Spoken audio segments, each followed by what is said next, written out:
The pains of failure are far more than the pains of discipline. Means what? I don't like the word motivation. I use the word discipline, because motivation will get you started, but it is the discipline that will keep you going. Understand? Common people, average people, they do when they feel like doing it. But achievers, successful people, do when they don't feel like doing it.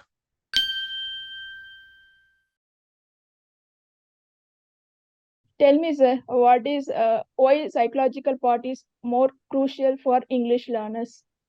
Absolutely. Oh my Or God. It's a very important question. See, understand.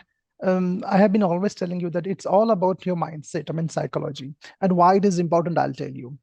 See, when you come to English, I mean, when you want to develop your communication skills, there are many wrong beliefs which we hold in our mind, which we don't know that. For example, I can be fluent in 21 days or 1 month or 2 months. That is a hogwash. That is not reality, actually. The reality is something else. We are being bestowed, we are being forced by these thoughts and beliefs by the society, I mean, that by the media and by some YouTubers. And we start believing in all these things. It is a hogwash. It is not true. Second thing is, we have been told that we need to work on grammar. We need to master grammar. We need to perfect grammar. Again, this is a psychological thing. You believe in grammar. The reason why you believe in it is because of your upbringing. Because actually, your grammar teacher did not tell you that grammar is required for speaking. But I don't know from where it came, and we started believing that grammar is required for speaking.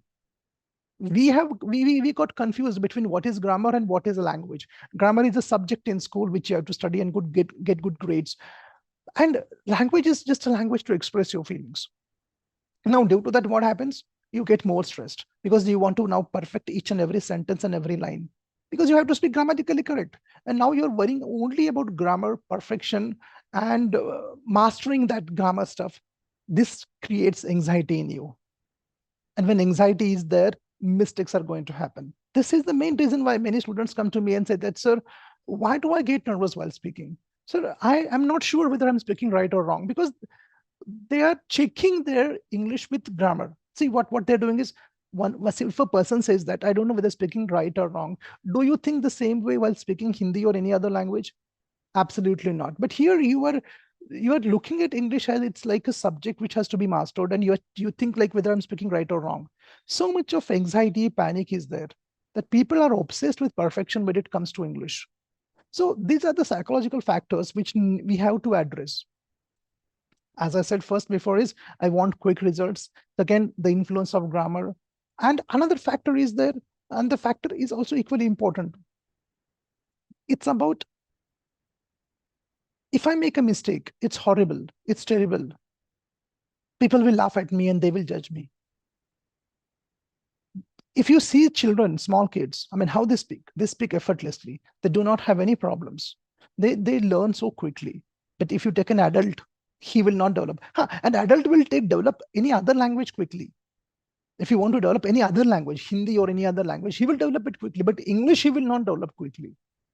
And the reason behind is all psychological reason. A child, when he develops a language, he is not thinking about grammar perfection. He is not thinking, he is not worried about people getting judging him and all. He just is a blank slate. He just goes and opens up and speaks up.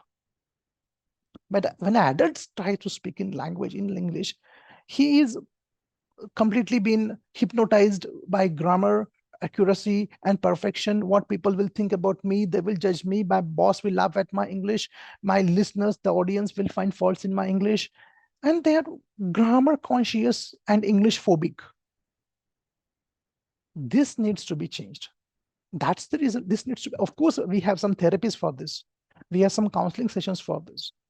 This is the first thing. And Sindhu, as you said, motivation. See, understand that motivation means what? I don't like the word motivation. I use the word discipline, because motivation will get you started, but it is the discipline that will keep you going.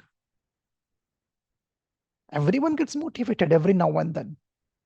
Sometimes we are motivated, sometimes we are not. Motivation, if your behavior, if your action is based on motivation, then you are a slave. You are slave to feelings. I repeat again, you are slave to feelings. Oh, I don't feel like today, so I will not do it. Understand? Common people, average people, they do when they feel like doing it. But achievers, successful people, do when they don't feel like doing it. And when you don't feel like doing it, discipline comes there. When you don't feel like doing it, and when you still do it, when you force yourself to do that, discipline comes there. Now, communication skill, fluency, mastery, and all these things, these are not going to happen in 1 day or 1 month or 6 months or 1 year. It's a lifetime process. It's a continuous process. So when you start with this journey, you will be highly motivated. But that motivation will fade away after 2 months or 3 months. And now, when the motivation is gone, the role of discipline comes.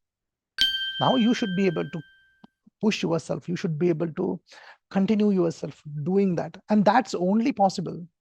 That's only possible when you have that discipline in you. Now, many will ask me that, sir, from where to get the discipline? How to be disciplined? You can ask me whether I'm disciplined. Let me tell you one thing. I am disciplined, very much disciplined. But the next question is, do you like discipline? Let me tell you, I don't like discipline at all.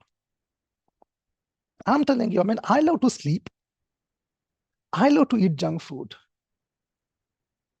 I want to skip my gym. But now the question is,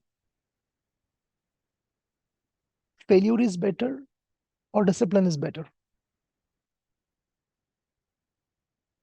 It's your choice. And my choice is discipline is far, far, far better than failure.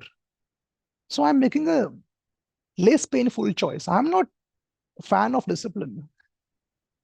I don't love discipline, but I have seen failures in life. I have seen problems in my life. I have seen my struggle. I have seen unemployment. I have seen depression. So, what is better? These things are better or discipline is better? Of course, discipline is better. And Sindhu, that's the reason why I'm more disciplined today. Because the pains of failure are far more than the pains of discipline. And I'm selecting less pains. Got it?